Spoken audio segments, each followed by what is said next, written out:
Muy bien. Perseverantes algunos. Eso es bueno. Hoy es un día de espera. Para el corazón de los apóstoles era un día de fracaso. Nos oiremos mañana pasado. Nosotros esperábamos. Estos dos que se van a Emaús salen el mismo viernes. Salen el mismo viernes o el sábado tempranito. Nosotros esperábamos. Entonces ellos están desilusionados, no entienden porque habían visto cosas increíbles, milagros increíbles, resucitar muertos, la multiplicación de los panes, los enfermos, los ciegos, los cojos. Y sin embargo, habían visto muerto al Señor y lo habían sepultado y habían puesto una piedra enorme. Entonces estaban totalmente desmanejados, lo decimos allá en España, totalmente fuera de control ellos en el alma. La única que permanece y que siempre mantuvo esa fe es la Santísima Virgen. Ella aglutina en el cenáculo estos sentimientos y es la que calma el bálsamo, la que logra que perseveren. Dos se les escaparon, los de Emaús, pero tuvo que salir el Señor por ellos para que regresaran. Y la que va fortaleciendo esa fe.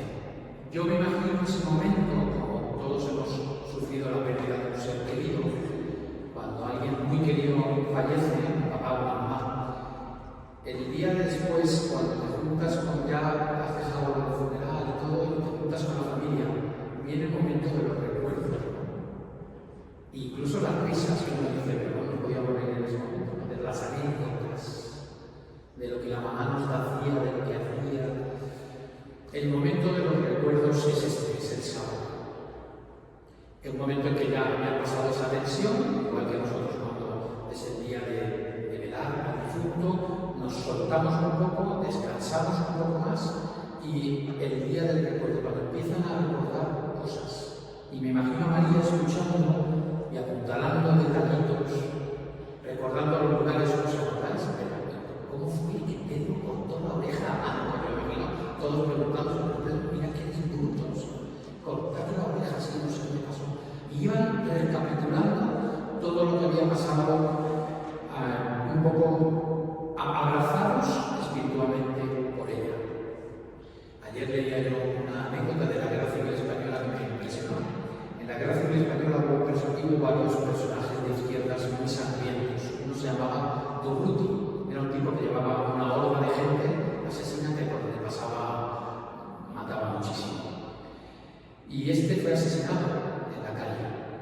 Y el mismo día que fue asesinado, también asesinaron en otra ciudad a un compositor de música muy famoso que compuso había compuesto unos años antes una canción a la Virgen para profesional el día sábado, que se llama Angustias, la canción. Es una marcha fúnebre muy impresionante. Entonces, estos dos murieron sin saber el mismo día. Cuando muere Durruti, porque el otro murió en la pared del cementerio fusilado, le hacen en Barcelona un gran funeral a todos los rojos y comunistas de la zona, ¿no? Y entonces, como habían contratado una banda para que tocara algo, le dijeron, toquen una marcha fúnebre. Y yo, cuál sorpresa, que tocaron Angustias. Para horror del muerto, yo creo. La Virgen ahí presente hasta los hijos que han sido terribles. Esas diosidencias, porque ella siempre va a estar. Entonces hoy es un día para estar con ella y para recordar. Nosotros en la vida también tenemos lugares. En nuestra vida tenemos lugares en los que hemos estado, hemos pasado buenos, regulares y malos momentos. Y cuando lo recordamos, y ahora que tenemos fotografía, todo el mundo saca fotografías, pues volver a esos lugares, pasar el teléfono es una gozada, porque te vienen los recuerdos, la las palabras, las situaciones, las personas que estaban allí. ¿Os acordáis de esta comida, este restaurante, esta iglesia, esta playa?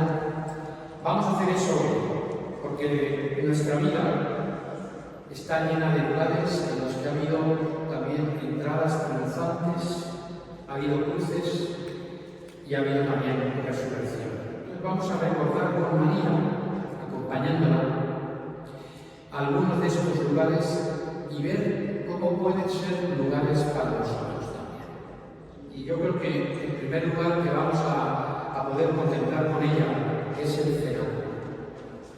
Ese lugar familiar. Era una casa de alguien conocido, se cree que de los papás de San Marcos. Un lugar querido, porque dice el Señor, y decir a tal persona, no quisieron decir el nombre porque seguramente todavía estaba la persecución, para no poner nombres que pudieran luego tener represalias contra ellos, decirle al cura que mi momento ha llegado y que me preste su casa para la cena, la Pascua. Un lugar seguro. Jesús buscó un lugar seguro donde poder estar. Un lugar donde seguramente antes habían tenido ya reuniones y era un lugar donde estaban felices. ¿Bien? Actualmente el cenáculo está ahí en Jerusalén, es una construcción neoclásica, es antigua, pero por los estudios arqueológicos se piensa que pudo ser ahí. Misteriosamente también ahí abajo dicen que está la tumba de David. Y por eso la disputa con nosotros, no todo el mundo puede celebrar misa ahí, y los judíos nos tienen ahí un poquito acogotados en ese escenario. Pero desde el siglo III, Orígenes ya habla de ese lugar y da unas señales que parece ser que sí es ese lugar, aunque usted no quiera resaltar, no era así, era evidente que era un piso alto de una casa más. En este lugar, desde luego, seguro y entrañable para el maestro, suceden se nos entregan las tres cosas más importantes, que es la Eucaristía, el sacerdocio y el mandamiento del amor. Es la esencia, el culmen, dice el Vaticano II, de la Iglesia, esa Eucaristía. Bien, ¿y qué nos dice el cenáculo a nosotros? Que vamos a ir aplicando estos lugares a en este caso a nuestra casa. ¿Cuántas cosas buenas han pasado en nuestras casas? ¿Cuántas celebraciones hemos tenido? ¿Cuántas gracias hemos recibido en nuestro hogar? ¿Cuánta gente buena ha entrado? Familia, amigos que se han reunido para compartir también las alegrías, los dolores, las tristezas. ¿Cuántos momentos de paz en nuestras casas?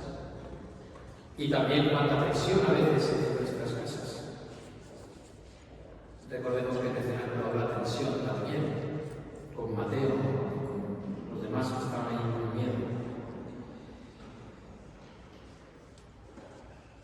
¿Por qué recordamos nuestras casas? ¿Qué es para mí mi casa? Tenemos que preguntarnos. Mi casa es un lugar seguro para los que, seguro en el sentido moral, en el sentido espiritual. He convertido mi casa en un cenáculo, donde doy las mejores cosas que tengo ahí. O mi casa se ha convertido en un campo de batalla. Las discusiones, los problemas. Decía Juan Pablo II que la casa, la familia, es el lugar donde se nos quiere por lo que somos y no por lo que producimos. Mi casa es un lugar donde se me quiere por lo que soy, donde quiero a los demás por lo que son. Seguramente sí. Seguramente sí. Pero tenemos que seguir poniendo ese esfuerzo por construir mi hogar, nuestras casas, como pequeñas iglesias domésticas, que dice el Vaticano II. donde en mi casa no haya nada que les diga o que ponga en peligro, con discusiones, con tensiones, a los que habitamos allí. Esto es fácil de pensar, pero también cuando vamos a pensar en ello y cuando actuamos, muchas veces la casa se puede convertir en una jaula o en un sitio, una olla a presión. El cenáculo no era así. Incluso en esos momentos difíciles de Mateo y los apóstoles tenían miedo porque pensaban que era un fantasma. Todo es con paz. Jesús cada vez que entra dice: la paz sea en esta casa. Así deberían entrar los papás y las mamás en las casas. La paz sea en esta casa. Y cuando vienen los hijos a meter guerra, la paz en esta casa. Para discutir, fuera al jardín. En la casa, paz. Papa Francisco dice, con esa frase tan simpática, ¿no?, que podemos tirarnos los platos durante el día, pero pedirnos perdón antes de ir a la cama. En la casa, que nuestros hogares sean lugar de paz, que nuestros hijos y nosotros mismos, yo si estoy en el trabajo, yo si estoy en un apostolado, saliendo, estamos de viaje, estemos deseando volver a casa. Qué bien se está en casa, cuando la casa es un lugar de acogida, es un lugar de comprensión, como fue el cenáculo. Allí pasan ellos 50 días rezando, y la convivencia no es fácil. Lo sabemos todos y los niños lo sabemos mejor. Convivencia de 10 curas tan diferentes. Está el padre Juan Luis, el padre Alberto Puerto, que es un caso aparte. Está el padre Guillermo, que es súper tranquilo. Estoy yo, que soy insoportable. Ahí todos metidos en la casa. Logremos que nuestras casas sean lugares de paz.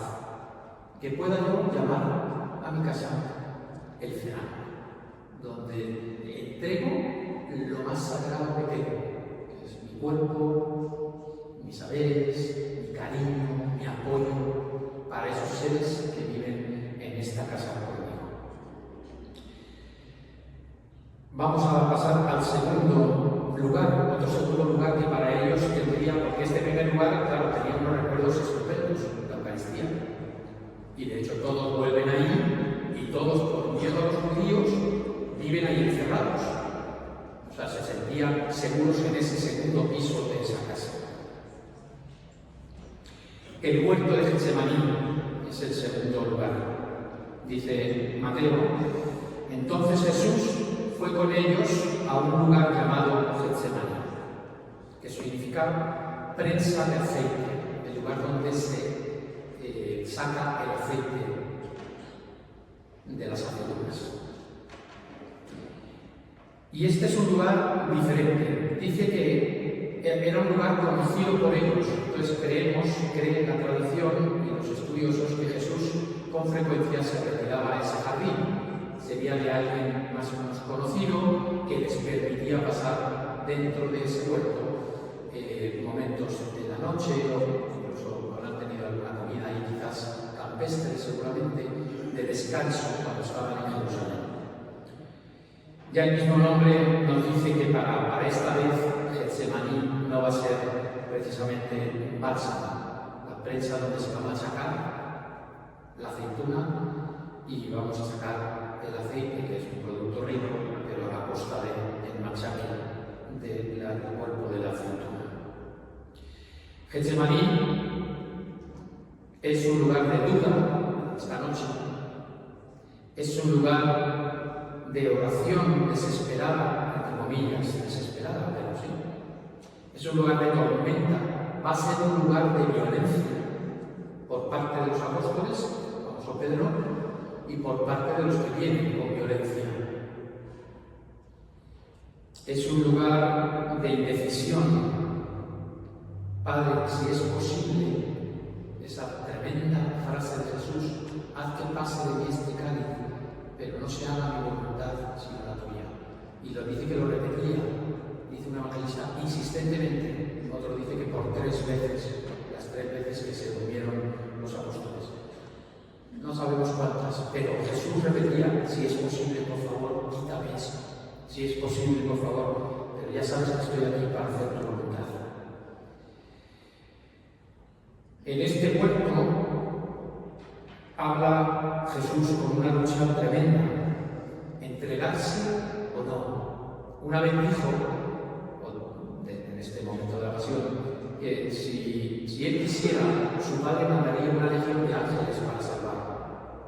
Y yo siempre he pensado que quizá en este momento de Getsemaní era cuando Jesús dudó de esas cosas y dijo, le pido a mi padre que me libre y no sé, redimimos de otra forma, porque no es que nos fuera a hablar. No se haga mi voluntad. En la oración encuentra luz.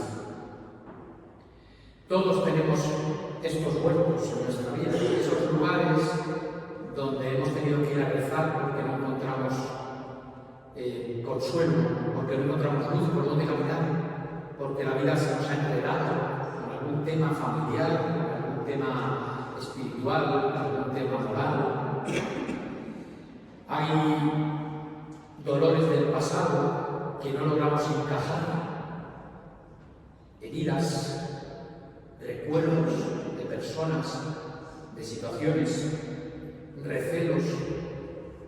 Hay problemas del presente, estos huertos donde realmente en el presente tenemos nudos que no sabemos desatar. Por eso esa devoción de María desata nudos, ¿no? Llevárselos a ella es bueno, llevárselos a Dios es bueno.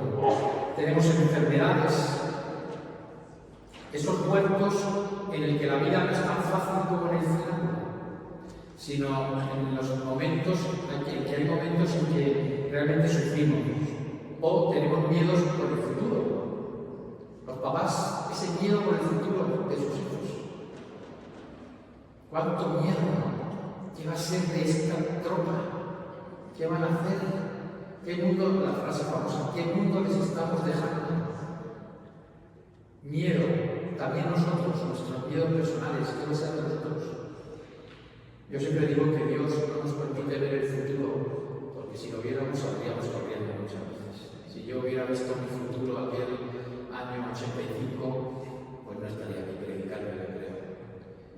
Y sin embargo Dios dice, espérate, no te lo voy a mostrar todo de golpe. Vamos a ir poco a poco. Y poco a poco hemos podido. Entonces yo siempre digo, bueno, pues en el futuro no sé qué va a pasar, pero yo sé que poco a poco podré. Si Dios me lo dice de golpe, Dios no manda nada que no pueda yo sobrellevar. Eso hay que tenerlo seguro. Aunque a veces nos parezca que no podemos sobrellevar esto, miramos para atrás y lo hemos podido llevar. Esos miedos los tenemos que aprender del pasado, del presente, del futuro, a llevar como Jesús. ¿Cómo hace Jesús en el huerto de Getsemaní para llevar estos miedos? Y la palabra es confiar. Confiar. Él confía. Estamos en el año santo de la esperanza. Ahí en Pedrerroja dimos el primer retiro sobre esta virtud, la esperanza. Y tenemos que meditar mucho sobre ello, porque quizá la esperanza es la virtud que más se está golpeando en estos tiempos. Se nos está yendo la esperanza. Vemos que cada vez va peor en los países, las decisiones políticas. No me voy a meter con los políticos, ya saben que me encanta, pero me voy a meter en el sábado santo. Los economistas, los profesores de filosofía, las nuevas filosofías, se nos está yendo la esperanza, como que no vemos un futuro claro. Y justo, entonces Dios dice, bueno, hasta ahí habéis llegado. Ahora quiero entrar yo. Hay que ponernos a tiro de Jesús. Y es haciendo lo que hizo Jesús. Confío en el Padre. Confiar en el Padre. Benedicto XVI, en su último viaje a Fátima, estuve allí con los seminaristas de Salamanca, dijo una frase que fue impactante porque habló mucho de la esperanza. Él habló de que los secretos de Fátima nos pueden causar desasosiego porque hay anuncios terribles. Él dice en el discurso que todavía no se ha llegado a cumplir todo lo que Fátima previó, etc. Y nos puede dar miedo. Dice, pero tenemos que tener en cuenta una cosa, que estamos en las manos amorosas del Padre. Y es así. El mundo está llevado, y me acuerdo al Papa haciendo un gesto así, como las manos de Dios, el mundo está llevado por Dios. Él conjuga las dos cosas, su voluntad y a la vez la voluntad humana. A veces no camina por su camino, la voluntad. Pero estamos en las manos amorosas del Padre. Yo, cada uno nos conoce, estoy en las manos. Dios me ama infinitamente. Me preocupa no sé qué hijo, que no está aquí en el retiro y no sé qué. Dios le ama infinitamente. O sea, Dios está más preocupado que tú, por tus seres queridos, porque son más de Él que míos, que tuyos. Y esta confianza de Jesús, que dice, pero no se haga mi voluntad sino la tuya, en este momento de mucha humanidad de Jesús, porque ahí la divinidad se esconde completamente, y lo único que Dios permite es que, para que sea más consciente, vea todo lo que le va a pasar. En este momento Jesús dice, confío, me pongo en las manos de mi Padre. Y cuando confiamos, sabemos que aunque no se cumpla lo que nosotros queremos, o nuestros planes, o lo que nosotros habíamos organizado, sabemos que Dios, aunque haya sido por fallo nuestro, va a mover los hilos otra vez y va a ponerlos en el lugar adecuado de nuevo, porque estamos en sus manos de Padre. Cuando yo estudié teología, lo he contado ya mucho de Piedra Roja, una de mis tesinas pequeñas de curso fue estudiar los 4 evangelios, todas las veces que Jesús había hablado del Padre, y me sorprendió porque son un montón de veces. Realmente es de lo que más habla Jesús, es de Padre. Con cosas concretas, mi Padre y yo somos una cosa, o con indirectas, el Padre viste a las flores y da de comer a los pajaritos. Y hizo un trabajo sobre cómo son las características de este Padre que Jesús vino a enseñar. De tal manera que mi pequeña tesis era que Dios, a lo que vino, Jesús a lo que vino, es a decirnos que tenemos un papá en el cielo.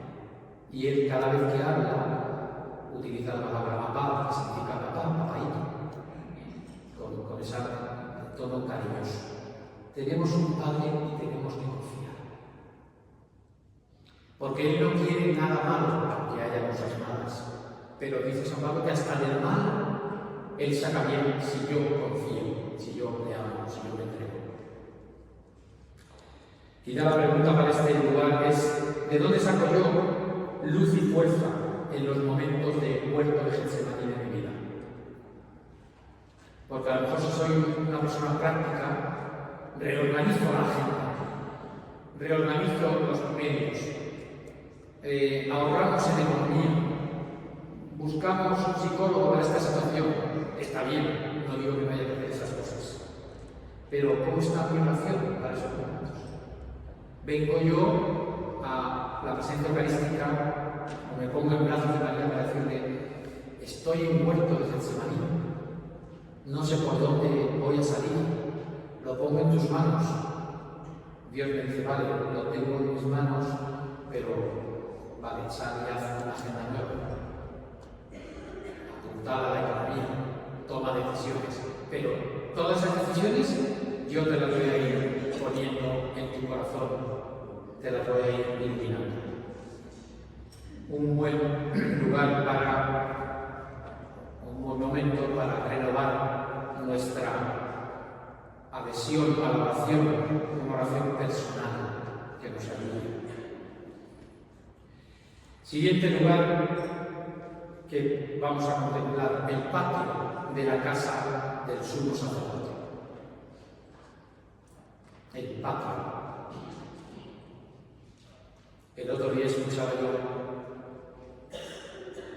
para preparar este retiro hace unas semanas, escuchaba la sinfonía de Bach del Evangelio según San Mateo, que dicen que es lo más elevado el tema del Evangelio, una composición bellísima. Y hay una parte en esa sinfonía que se llama Las lágrimas de Pedro, una pieza cortita de 5 minutos, cantada con un solista. Y curioso, leí un poco de la historia, porque hay un ruido detrás que es constante, como un caer de una gota que tocan con un instrumento de música, tum, tum, tum, y está detrás casi todo el tiempo. Y dice que Bach lo que quiso expresar son las lágrimas de Pedro llorando constantemente. Y ese sonido que en medio de la sinfonía preciosa y de la voz del tipo que canta, hay detrás las lágrimas de Pedro, ¿no? Con una letra muy sencilla. Eso es lo que pasa en el patio, ¿verdad? En el patio de la casa del sumo sacerdote, donde Pedro se tiene que quedar a las puertas. Algún autor dice que no se atrevió a entrar a donde estaba Jesús. Hay dos situaciones. Por una parte, la mirada de Jesús sobre él. Acuérdense que él lo niega 3 veces, como había predicho el maestro, y que terminada la tercera se ve que Jesús está siendo llevado al siguiente puesto, que es a Caifás, y Jesús mira a Pedro. Y dice que en ese momento Pedro salió fuera y se echó a llorar. ¿Qué momento para Pedro? Gracias a esta mirada, hoy es San Pedro, si no sería otro Judas. Pero esa mirada, que seguramente no era una mirada recriminatoria, era una mirada de paz. Una mirada también, Jesús ha dicho, te lo dije, ¿no? Esa cosa que no debemos decir, pero Jesús yo creo que se le escapó un poquito en la mirada. Te lo dije, pero no te preocupes, lo sabía, te perdono, ¿no? Una mirada de perdón, ¿no? Hay una anécdota muy buena de 2 actores de la película de la Pasión, el que hace de Barrabás y el que hace de Jesús.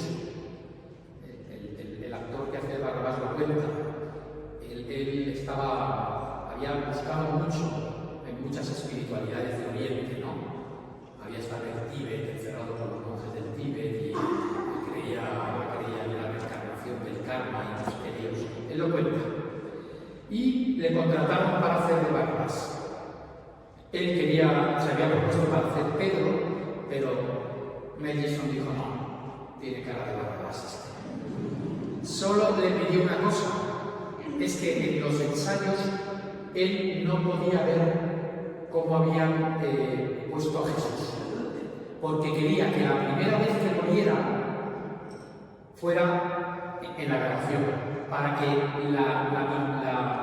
la impresión fuera grabada. Entonces él dice que andaba siempre con una persona que le decía, no puedes ir aquí porque está Jesús, que ya lo habían pintado, no puedes ir allá, y dice yo muchas veces ponía aparte porque no podía ver a Jesús. Y efectivamente, él cuenta que se convierte en el momento de la grabación, porque el momento, acuérdense, él está fuera del balcón y Pilato saca a Jesús, y entonces él se da la vuelta. Jesús tiene el ojo hinchado, todo lleno de sangre, y se mira. Y dice en cuenta que en ese momento sintió tal escalofrío que automáticamente dijo, mi lugar es con Jesús. Y se convierte en la Iglesia Católica. ¿Qué habrá visto en esa? Porque realmente todas las pinturas de Jesús es increíble, lo hemos visto todos en la película y hemos visto fotos, está muy bien logrado, ¿no? Pero ¿cómo habrá mirado el actor Jesús a este hombre con ese único ojo, porque el otro estaba cerrado, para que éste sintiera ese escalofrío? Claro, nunca lo había visto. Y ver a Jesús, los que estaban en el set, dicen que era impresionante cuando llegaban a almorzar y se sentaba Jesús a almorzar con ellos, ¿no? Todos sangrando y todo, que era muy impresionante, como que este hombre recibe esa mirada como Pedro. Yo creo que en el patio, porque nosotros también tenemos nuestros patios, nuestros miedos, todos somos un poco Pedro, ¿no? Todos somos muy valientes a veces y todos somos cobardes también a veces.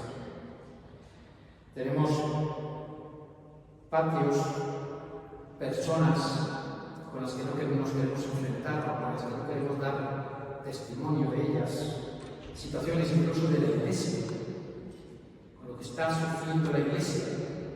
Muchas veces somos los mismos cristianos los que echamos fuego a las brasas. El mundo atacando a la Iglesia con razón muchas veces, pero despiadadamente y metiendo en el saco a todo, y nosotros como que con nuestra no defensa nos da miedo dar testimonio, nos da miedo defender, nos da miedo posicionarnos. ¿Qué es lo que pasa? ¿Somos cobardes? Bueno, pues sí, pero yo creo que lo que pasa es que nos falta dejarnos mirar por Jesús. Acuérdense esa frase que les dije ayer, que nos predicaron los ejercicios. El amor consiste en que Dios me ha amado primero. Entonces yo, cuando tengo que amar a personas o dar la cara por ellas o defenderlas, en el fondo lo que tengo que analizar es si yo me siento amado por Dios. Porque si yo me siento amado por Dios, el amor saldrá para las cosas que deben ser amadas y defendidas. ¿Cuántas veces nosotros, ante esta disyuntiva de o dar el paso o no, pecamos de falsa prudencia, que se llama? Mejor no, porque quién sabe lo que van a pensar, quién sabe si estoy haciendo lo mejor. Y nos falta un poquito ese de mirar a Jesús y decir, por Él, por Él.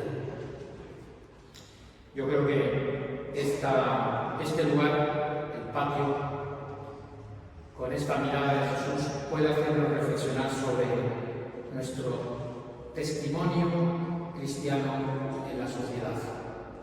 Porque recuerden una cosa, nosotros, los cristianos, los seguidores del hombre de la cruz, tenemos la solución para el mundo. Esto lo tenemos que tener claro. Quizá nunca se ha llevado a plenitud, pero definitivamente la solución está ahí.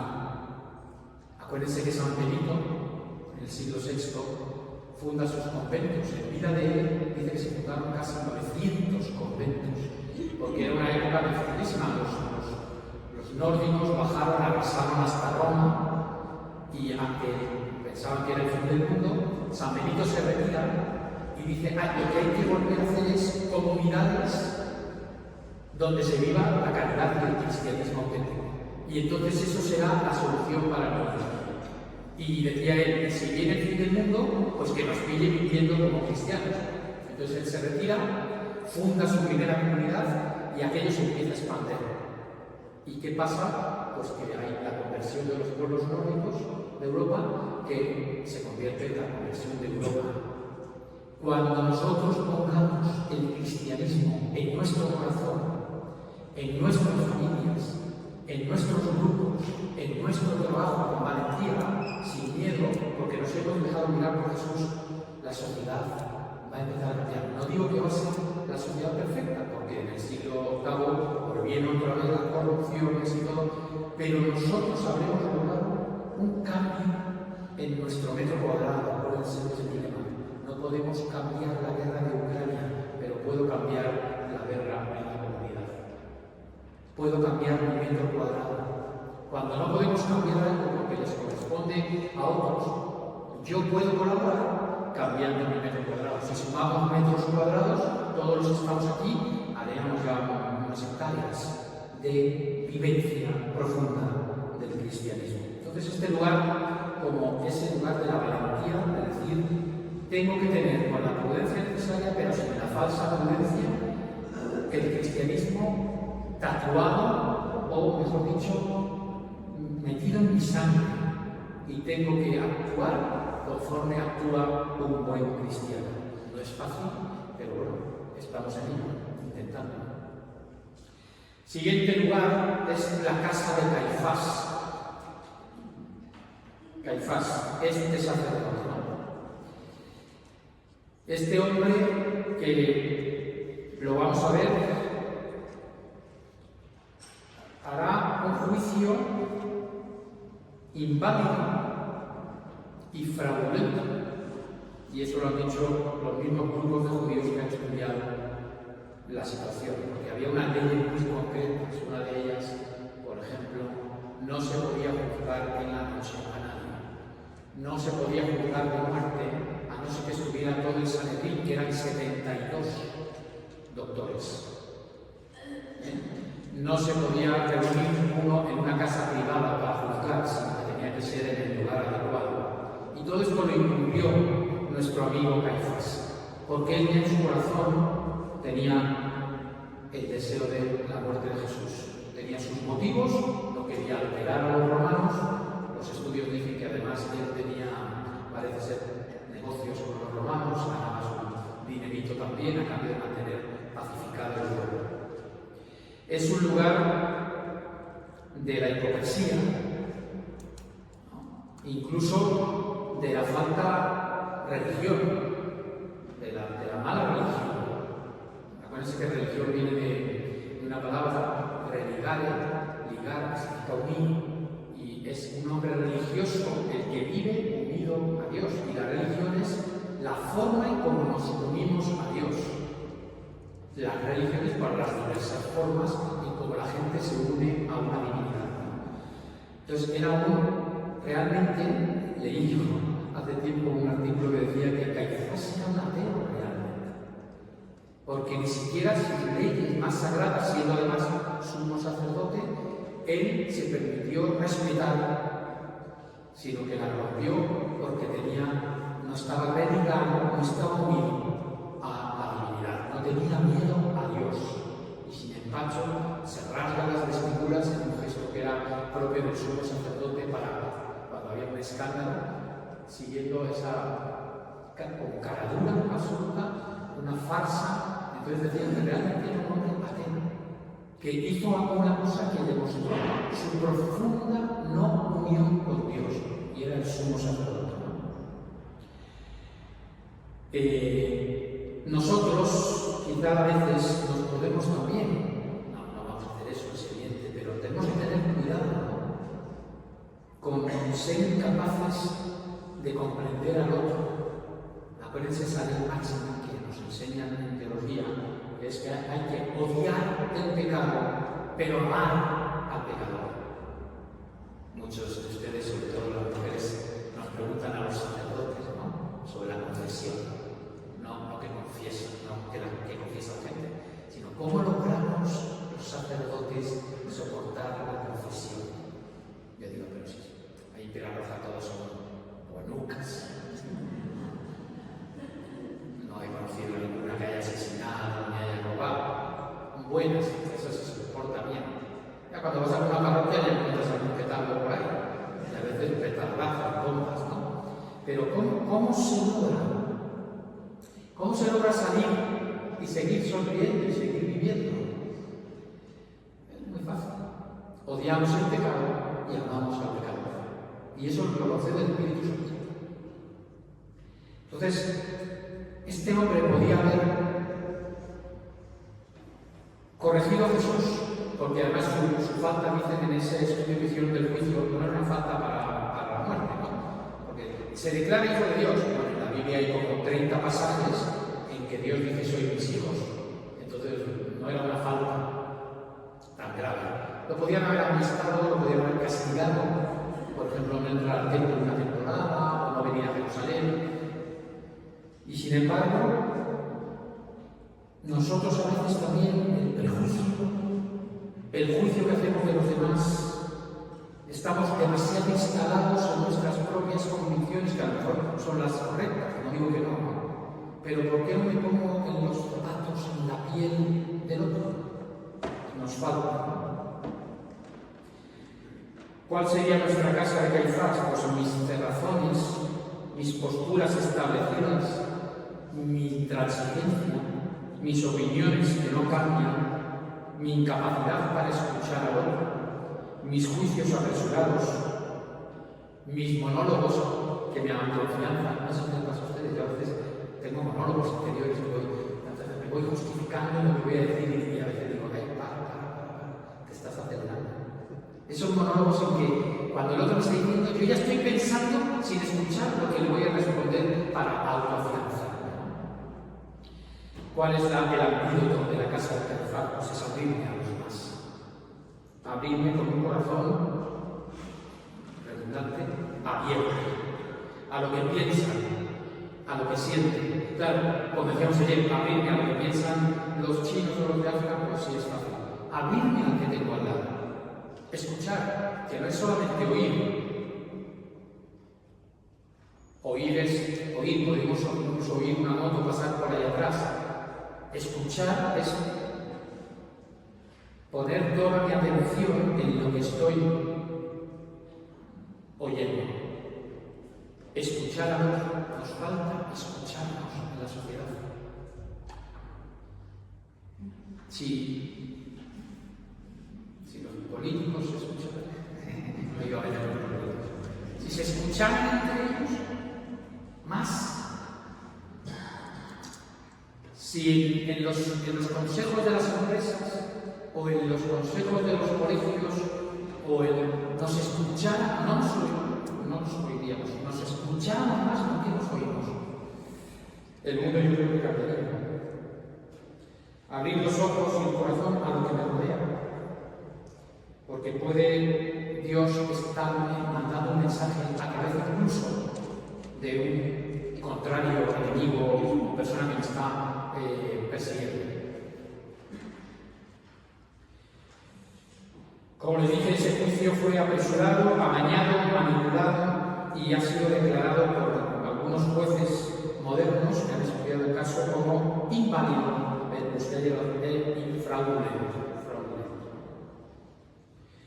Vamos a pedir al Señor no vivir en casas de Caifás, sino verdaderamente que nuestra casa sea un lugar de escucha entre todos. Que nuestro hogar sea un lugar donde comprendemos todo, absolutamente todo, aunque haya que corregirlo, aunque haya que poner algunos puntos, aunque haya que poner barreras, porque los límites son parte de la naturaleza humana. El límite me permite ser yo. Incluso hay un ejemplo que ponen los filósofos, o sea, los límites físicos nos permiten existir. Si no hubiera límite en el suelo, no podríamos estar aquí. Si no hubiera un límite en las paredes, no tendríamos lugares sagrados. Entonces, si no tuviéramos semáforos, la ciudad sería un lugar. Ya estamos con semáforos, imagínense sin semáforos. Vayan allí si quieren saber lo que es caos produciendo. No hay límites, hay todos los medios, está rojo, pero yo pasé, se pitan, nadie se pelea, eso sí, pero todo el mundo pita. Los límites me permiten realizarme como persona. Entonces, a lo mejor en mi casa tengo que poner límites, pero que sean límites hablados, escuchados, compartidos por todos. Bien, terminamos aquí, seguiremos en la segunda con los lugares que faltan. Vamos a descansar un rato.